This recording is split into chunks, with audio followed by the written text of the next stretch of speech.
तो आज के इस नए वीडियो में आप सभी दोस्तों का फिर से एक बार तहे दिल से स्वागत है। जैसा कि हमने एनिमल किंगडम चैप्टर को शुरू किया था और इसके इम्पोर्टेंट टॉपिक्स को वन बाय वन करते हुए कवर करते जा रहे थे, बस इसी सीरीज़ को कंटिन्यू करते हुए आज के इस वीडियो में हम जानेंगे क्लास एम्फीबिया और क्लास रेप्टिलिया के बारे में। तो चलिए बिना किसी देरी के शुरू करते हैं आज के इस वीडियो को। तो एनसीईआरटी कहता है क्लास एम्फीबिया के बारे में, as the name indicates, Greek में एम्फी के माने होते हैं ड्यूअल, बायोज के माने होते हैं लाइफ। तो amphibians can live in aquatic as well as terrestrial habitats. तो इनके नाम से ही जैसा कि पता चल रहा है कि ग्रीक में एम्फी के माने ड्यूअल होते हैं, बायोज के माने होते हैं लाइफ, यानी कि दो जगह लाइफ का नज़र आना। और ये एक्वेटिक हैबिटेट में भी पाए जाते हैं और टेरेस्ट्रियल लैंड्स में भी पाए जाते हैं। तो इस तरह से दो हैबिटेट्स में पाए जाने के कारण ही इनका नाम एम्फीबिया, दो जगह पाए जाने वाले लाइफ्स एम्फीबिया पड़ा। तो आपको अंडरलाइन करना है एम्फी, ग्रीक एम्फी, ड्यूअल और बायोज को। Most of them have two pairs of limbs. इनमें अक्सर के पास दो जोड़ी लिम्स होते हैं, जाहिर सी बात है, फॉर लिम्स और हिंड लिम्स, आगे के लिम्स और पीछे के लिम्स के पेयर्स। तो टू पेयर्स लिम्स आपको अंडरलाइन करना है। Body is divisible into head and trunk. अब जाहिर सी बात है, यहाँ पर कहीं पर नेक तो नहीं नज़र आ रहा है। ये इतना पार्ट अगर हेड है तो ये इतना पार्ट ट्रंक है। तो बेसिकली हेड और ट्रंक में इनका बॉडी डिविजिबल होता है। तो आपको अंडरलाइन करना है बॉडी, हेड, ट्रंक, और इसे बार बार प्रैक्टिस करिए। एक बार देखकर, एक बार बिना देखे, फिर से देखकर बिना देखे, ताकि जब आपको एग्ज़ाम के वक्त इन चीज़ों की ज़रूरत पड़े तो अवसर सरती एक बार देखें तो आपको रिकॉल हो जाए चीज़ें। तो पहले अगर आप प्रैक्टिस करे रहेंगे तो एग्ज़ाम के टाइम काफ़ी आसानी से चीज़ें रिकॉल हो जाती हैं। द एम्फीबी टेल में बी प्रेजेंट इन सम। लेकिन इनमें से कुछ ऐसे होते हैं जिनमें टेल भी पाया जा सकता है, जैसा कि आप इस सैलामेंड्रा को देख सकते हैं। ये भी एक एम्फीबिया है, लेकिन इसमें टेल पाया जा रहा है। तो आपको अंडरलाइन करना है टेल, सम, और बार बार प्रैक्टिस करना है। The amphibian skin is moist without scales. अब आप यहाँ क्लियरली देख सकते हैं कि यहाँ पर कहीं भी स्केल्स नहीं मौजूद हैं। स्केल्स जैसे कि ये सब जो स्ट्रक्चर्स हैं ये स्केल्स हैं, जो पक्षियों के जो पाँव में हम देखते हैं जो स्ट्रक्चर होता है रफ टाइप का, उसे ही स्केल्स कहा जाता है। आप यहाँ इजीली देख सकते हैं कि इनके सरफेस पर कोई भी किस्म का स्केल्स नहीं नज़र आ रहा है, और इनका जो स्किन होता है मॉइस्ट होता है। तो आपको अंडरलाइन करना है स्किन मॉइस्ट। मॉइस्ट के माने भीजा भीजा रहने वाला, वेट। अब दरअसल इनका स्किन मॉइस्ट क्यों रहता है? क्योंकि ये जो कुछ रेस्पिरेशन, ब्रीथिंग जो होता है ये बॉडी सरफेस से भी करते हैं। तो इस वजह से इनका जो स्किन रहता है वो मॉइस्ट रहता है। जब ये हाइबरनेशन वगैरह में, स्टिवेशन वगैरह में जाते हैं तो उस वक्त ये अपने जो है स्किन का इस्तेमाल करते हैं। तो ये चीज़ है कि क्यों इनका सरफेस मॉइस्ट रहता है। फ़िलहाल आपको स्किन मॉइस्ट विथआउट स्केल्स, इन वर्ड्स को अंडरलाइन करना है और बार बार प्रैक्टिस करना है। The eyes have eyelids. जैसा कि हम देखते हैं अपने आँखों के ऊपर जो परत आता है बंद करने के बाद आँखों को, उसे ही आईलिड्स कहा जाता है। लिड्स के माने ढक्कन और आई का ढक्कन, यानी कि आँख को बंद करने वाला पर्दा, आँख को क्लोज करने वाला लिड। तो इस तरह से आईलिड का मीनिंग तो आइज, आईलिड्स, इस तरह से आप अंडरलाइन कर लीजिए। और यहाँ आप देख सकते हैं, अगर ये अपने आँख को क्लोज करेगा तो इसके ऊपर जो ये स्ट्रक्चर नज़र आ रहा है यही इसका आईलिड होगा। अ टिम्पेनम रिप्रेजेंट्स द ईयर। अब इनमें जो है आँख के नज़दीक एंटेरियो लेटरल पोजीशन पर एक जो है पोर टाइप का स्ट्रक्चर मौजूद होता है जिसे टिम्पेनम कहा जाता है। ये टिम्पेनम नॉर्मली जहाँ ईयर होना चाहिए वहाँ होता है और जो ईयर का काम होना चाहिए वही करता है। तो टिम्पेनम आपको अंडरलाइन करना है और ईयर अंडरलाइन कर लेना है। इसके बाद में alimentary canal, urinary and reproductive tracts open into a common chamber called cloaca which opens to the exterior.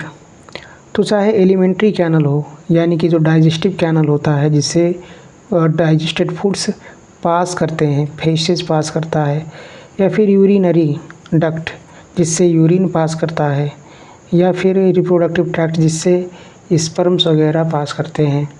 ये सारे जो इनका सारे का जो कॉमन ओपनिंग होता है, ये सब जाकर एक यहाँ स्ट्रक्चर होता है जो कि आप आगे फ्रॉग वाले चैप्टर में पढ़ेंगे। तो उसी स्ट्रक्चर में जाकर ओपन होता है एक सैक लाइक स्ट्रक्चर, बोरे जैसा स्ट्रक्चर, प्लास्टिक जैसा फूला हुआ स्ट्रक्चर, उसी को क्या कहते हैं।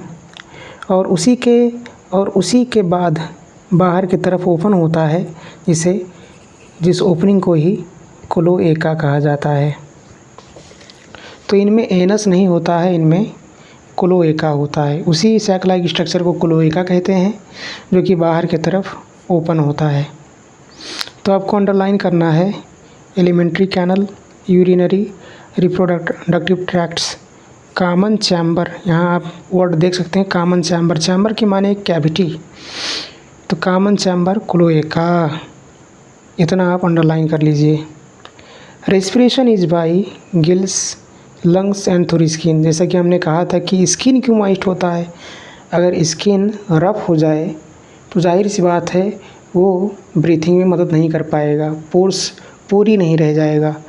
तो पोरस रहे इसके लिए उसका मॉइस्ट होना ज़रूरी होता है। तो स्किन के मार्फत से भी रेस्पिरेशन करता है कुछ कंडीशंस में, जैसे कि हाइबरनेशन, एस्टिवेशन। नॉर्मली लंग्स के माध्यम से करता है, जब एक्वेटिक हैबिटेट में होता है तो गिल्स के माध्यम से करता है। तो आपको अंडरलाइन करना है रेस्पिरेशन, गिल्स, लंग्स, स्किन, और बार बार इसे प्रैक्टिस करना है। The heart is 3 chambered, 2 auricles and 1 ventricle. इनका जो हार्ट होता है 3 चैम्बर्ड होता है, यानी कि ऊपर के तरफ 2 ऑरिकल्स होते हैं, नीचे के तरफ एक कॉमन वेंट्रिकल नाम का चैम्बर होता है। ऊपर के तरफ ऑरिकल्स नाम के 2 जो है चैम्बर्स होते हैं जिनमें जो है ब्लड एंटर करता है। जैसे सपोज़ आपने इसका पढ़ा भी होगा स्कूल में कि 3 चैम्बर्स होते हैं। जो लेफ़्ट राइट चैम्बर होता है वो इम्प्योर ब्लड को पावर करता है। उसके बाद में ये जो राइट चैम्बर से जो ब्लड है वो कॉमन चैम्बर यानी 3rd चैम्बर में जाता है। 3rd चैम्बर में जाने के बाद इसे शरीर भर में पंप कर दिया जाता है और साथ ही साथ यहाँ से ये लंग्स की तरफ भी जाता है। लंग्स में प्यूरीफाई होकर जो ऑक्सीजनेटेड ब्लड होता है वो लेफ़्ट ऑरिकल में आता है। लेफ़्ट ऑरिकल वाला ब्लड ही होता है जो कि वेंट्रिकल में आता है। तो यानी कि वेंट्रिकल जो कॉमन एक ही वेंट्रिकल है उसमें impure blood from right auricle और प्योर ब्लड यानी कि oxygenated blood from left auricle, दोनों ऑरिकल्स का जो ब्लड है एक तरफ से इम्प्योर दूसरे तरफ से प्योर, दोनों वेंट्रिकल्स में आते हैं। तो इस तरह से 3 चैम्बर वाला जो हार्ट है काम करता है। बहरहाल ये तो मैंने समझाने के लिए बताया, आपको अंडरलाइन करना है हार्ट 3 चैम्बर्ड। बस इतना अंडरलाइन करने के बाद आप इसे बार बार प्रैक्टिस करिए। These are cold blooded animals. Cold blooded कहना या फिर पोइकिलोथर्मस कहना, एक्चुअली एनिमल्स पोइकिलोथर्मस भी हो सकते हैं, होम्योस्टैटिक भी हो सकते हैं। पोइकिलोथर्मस ऐसे एनिमल्स होते हैं जो कि अपने सराउंडिंग टेम्परेचर के हिसाब से उनका टेम्परेचर चेंज हो जाता है बॉडी का। जैसे कि इंसान होता है कि चाहे सर्द मौसम हो चाहे गर्म मौसम हो, उसका जो बॉडी टेम्परेचर है 37 डिग्री सेल्सियस के आसपास ही रहता है। लेकिन ये ऐसे एनिमल्स होते हैं जिनमें बॉडी टेम्परेचर सराउंडिंग के टेम्परेचर के हिसाब से बदल जाता है। ठंडे मौसम में घट जाता है, गर्म मौसम में बढ़ जाता है। तो ऐसे एनिमल्स जिनमें बॉडी टेम्परेचर को कांस्टेंट रखने की मैकेनिज़्म ना हो, ऐसे एनिमल्स को ही पाइक्लोथर्मस एनिमल्स या फिर कोल्ड ब्लडेड एनिमल्स कहा जाता है। तो आपको अंडरलाइन कर लेना है कोल्ड ब्लडेड। इसके बाद में सेक्सेस आर सेपरेट, यानी कि ये मेल फ्रॉग है, ये फीमेल फ्रॉग है। इस तरह से जो इंडिविजुअल्स होते हैं अलग अलग होते हैं, सेक्सुअल ऑर्गन्स अलग अलग इंडिविजुअल में पाए जाते हैं, मेल और फीमेल एक ही में नहीं पाया जाता। फर्टिलाइजेशन इज एक्सटर्नल, यानी कि जो एग होता है फीमेल बाहर ले करता है एग्स, और उसके बाद में जो स्पर्म होता है वो मेल बाहर ही उस पर एग्स पर ही छोड़ता है, जिससे बाहरी फर्टिलाइजेशन हो जाता है। से फीमेल शरीर के अंदर फर्टिलाइजेशन नहीं होता। और एग्स के माने वो शेल वाला एग नहीं, बल्कि जो ओभा वाला एग होता है उसे एग कहा जा रहा है यहाँ। तो गैमेट वाले एग को कहा जा रहा है। तो इस तरह से फर्टिलाइजेशन एक्सटर्नल होता है। तो आपको सेक्सेज सेपरेट अंडरलाइन करना है, फर्टिलाइजेशन एक्सटर्नल अंडरलाइन कर लेना है। इसके बाद आगे बढ़ते हुए एनसीईआरटी कहता है they are oviparous and development indirect.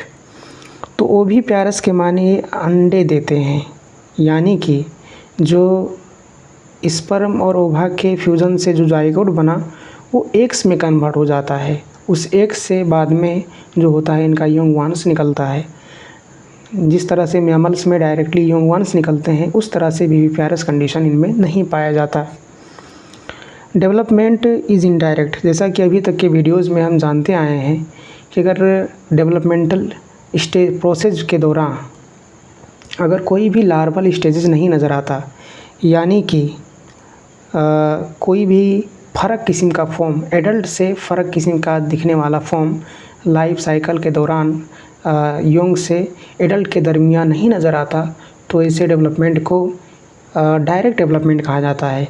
जबकि अगर यंग से जो है एडल्ट के दरमियान पहुँचते पहुँचते बीच में अगर कुछ लार्वल स्टेजेस, कुछ एडल्ट फॉर्म से फ़र्क दिखने वाले फॉर्म्स अगर वो यंगवान अगर कन्वर्ट होता रहता है, तो ऐसे डेवलपमेंट को ही इनडायरेक्ट डेवलपमेंट कहा जाता है। जैसा कि आपने स्कूल में पढ़ा होगा कि जो मॉस्किटो होता है पहले जो है लार्वा रेगुलर में कन्वर्ट होता था, उसके बाद में प्यूपा टम्बलर नाम के फ़र्क शेप और साइज़ के स्ट्रक्चर में कन्वर्ट होता था, फॉर्म में कन्वर्ट होता था।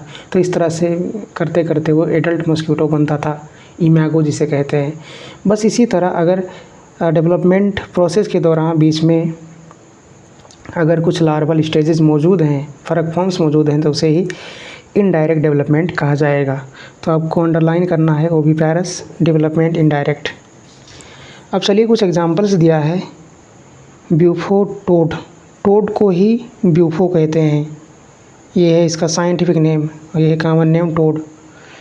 इसके बाद में राना फ्रॉग, जो कॉमनली हम फ्रॉग देखते हैं उसे जो है साइंटिफिकली उसे राना कहा जाता है। ऐसे ही ट्री में जो फ्रॉग पाया जाता है उसे हाइला कहा जाता है। सैलेमेंडर को आप देख सकते हैं, यहाँ पर डायग्राम बनाया हुआ है, फिगर बनाया हुआ है।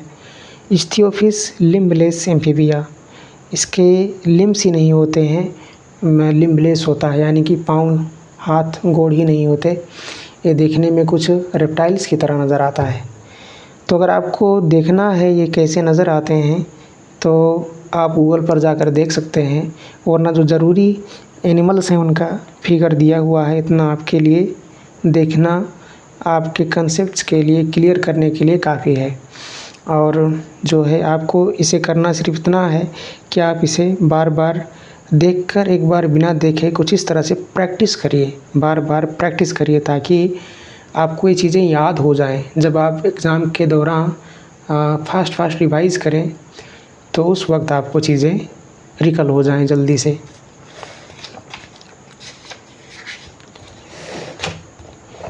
इसके बाद आगे बढ़ते हुए हम देखेंगे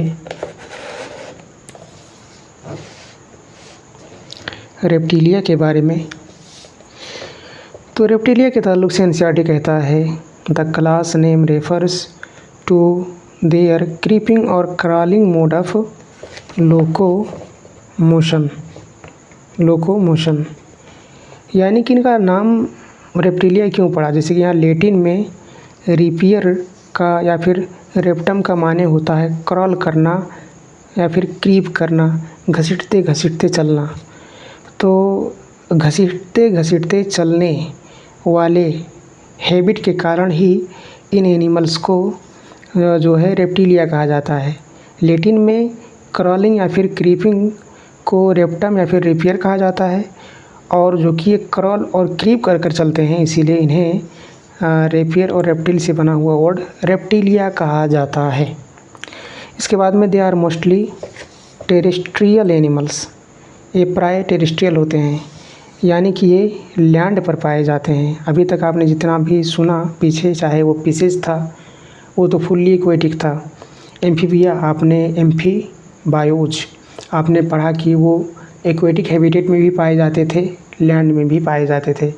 लेकिन ये पहला ऐसा आप क्लास पाएंगे वर्टिब्रेट्स में जो कि फुल्ली नहीं, मतलब कुछ जाते भी हैं, लेकिन प्राय जो है वो क्या होता है, टेरेस्ट्रियल ही होते हैं, टेरेस्ट्रियल सरफेस पर ही पाए जाते हैं। And their body is covered by dry and cornified skin, epidermal scales और स्क्यूट्स। तो पहले तो आपको यहाँ पर इन वर्ड्स को अंडरलाइन करना है। लैटिन में रेपियर या फिर रेप्टम, क्रीप, क्रॉल। इसके बाद में है मोस्टली टेरेस्ट्रियल, सब नहीं, ऑल नहीं, मोस्टली प्राय टेरेस्ट्रियल होते हैं। मोस्टली टेरेस्ट्रियल को अंडरलाइन करना है। और जो बॉडी है ड्राई कॉर्निफाइड स्किन, यानी कि एपिडर्मल स्केल या फिर स्क्यूट्स को अंडरलाइन कर लेना है। तो जैसा कि आप यहाँ पर देख सकते हैं, चाहे इसको क्रोकोडाइल को देखें, चाहे कैमेलियन को देखें, चाहे आप इसको क्या कहते हैं चेलोन को देखें, इसको देखें, तो इन सब का जो ये सरफेस आपको नज़र आ रहा है कॉर्निफाइड नज़र आ रहा है। इसके बाद में ये कॉर्निफाइड जो स्किन है इनका, ये किस चीज़ से बना है, तो उस चीज़ को ही एपिडर्मल स्केल्स या फिर स्क्यूट्स कहा जाता है। जैसा कि हमने जाना था कि जो रेप्टाइल्स होते हैं उनमें स्केल्स पाया जाता है, तो उस स्केल को ही एपिडर्मल स्केल्स या फिर सिंपली स्क्यूट्स कहा जाता है, स्क्यूट्स। और इन्हीं स्क्यूट्स या फिर एपिडर्मल स्केल्स के कारण ही इनका स्किन ड्राई होता है और कॉर्निफाइड नज़र आता है। कुछ इस तरह से यदि नज़र आया तो उसे कॉर्निफाइड कहेंगे। इस तरह से आप समझिए। तो आपको कॉर्निफाइड और ड्राई पर अंडरलाइन करना है, एपिडर्मल और स्केल्स और स्क्यूट्स पर अंडरलाइन करना है। They do not have external ear opening. इनमें भी मैमल्स की तरह कान नहीं पाया जाता। तो क्या पाया जाता है, इनमें भी टिम्पेनम रिप्रेजेंट्स ईयर। तो आपको टिम्पेनम और ईयर पर अंडरलाइन कर लेना है। जैसा कि हमने टिम्पेनम के बारे में जाना था, बस वही चीज़ यहाँ भी है। Limbs when present are 2 pairs. Limbs when present are 2 pairs. इनमें 2 जोड़ी लिम्स होते हैं, जाहिर सी बात है, फोर लिम्स और hind limbs. Head usual heart is usually 3 chambered but 4 chambered in crocodiles. इनमें भी जो हार्ट होता है प्राय 3 चैम्बर्ड ही होता है एम्फीबियंस की तरह। लेकिन क्रोकोडाइल एक एक्सेप्शनल केस है, जो कि रेप्टाइल भी है लेकिन 4 चैम्बर हार्ट वाला एनिमल है। तो आपको ये इम्पोर्टेंट पॉइंट होता है, नीट पॉइंट ऑफ व्यू से भी बोर्ड में भी आ सकता है। तो 4 चैम्बर्ड क्रोकोडाइल्स, यूजुअली 3 चैम्बर्ड, आपको इन वर्ड्स पर अंडरलाइन करना है। Reptiles are poikilotherms. ये भी क्या होते हैं, कोल्ड ब्लडेड होते हैं। जैसा कि हमने कोल्ड ब्लडेड का जो कंसेप्ट है आगे सीखा वही चीज़। तो पोइक्लोथर्म्स आपको अंडरलाइन कर लेना है। Snakes lizards shed their scales as skin cast, तो आपको अंडरलाइन करना है जो है स्नेक्स लिजार्ड्स स्किन कास्ट पर, यानी कि समय समय पर अपना जो इनका जो वो है स्केल्स है उसे निकालते रहते हैं, नया स्केल्स आता जाता है इन पर। ऐसे ही सेक्सेज आर सेपरेट, इनके जो सेक्सेज होते हैं वो सेपरेट होते हैं, यानी कि ये मेल क्रोकोडाइल है, ये फीमेल क्रोकोडाइल है, कुछ इस तरह से इनके सेक्सेज बटे हुए होते हैं। एक ही एनिमल में दोनों सेक्स ऑर्गन्स नहीं पाए जाते। तो ये चीज़ हुआ। अब इसके बाद में फर्टिलाइजेशन इंटरनल होता है, यानी कि मेल पार्टनर द्वारा फीमेल पार्टनर के अंदर स्पर्म को इंसेमिनेट किया जाता है और फीमेल बॉडी के अंदर ही क्या होता है, जाइगोट बनता है। तो फर्टिलाइजेशन इंटरनल पर आपको अंडरलाइन कर लेना है। They are oviparous and development is direct, तो ओविपैरस होते हैं, फर्टिलाइजेशन के बाद जो जाइगोट होता है वही जो है उसके इर्द गिर्द शेल जो है बनता है और वो एक प्रॉपर एग में कन्वर्ट हो जाता है, वही एग बाहर आता है। तो ये अंडे देते हैं, ना कि यंग वंस। डेवलपमेंट डायरेक्ट होता है, यानी कि इनके लाइफ स्टेजेस में कोई यंग से एडल्ट बनने के दौरान कोई फ़र्क फॉर्म नहीं पाया जाता। यंग जिस तरह से नज़र आता है इनका, उसी तरह से इनका एडल्ट भी नज़र आता है। कोई लार्वल स्टेजेस नहीं होते हैं। तो डेवलपमेंट डायरेक्ट इस तरह से अंडरलाइन कर लेना है। एग्जांपल्स में टर्टल यानी चेलोन, साइंटिफिक नेम चेलोन है उसका। टोर्टोइज यानी टेस्ट्यूडो, साइंटिफिक नेम टोस्टिडो है इसका। इसके बाद में कैमेलियन, इसे कॉमनली ट्री लेजर्ड कहा जाता है, कैमेलियन उसका साइंटिफिक नेम है। कैलोट्स गार्डन लिजर्ड। इसके बाद में क्रोकोडाइल क्रोकोडिलस। इसके बाद में है एलिगेटर को एलिगेटर ही कहा जाता है।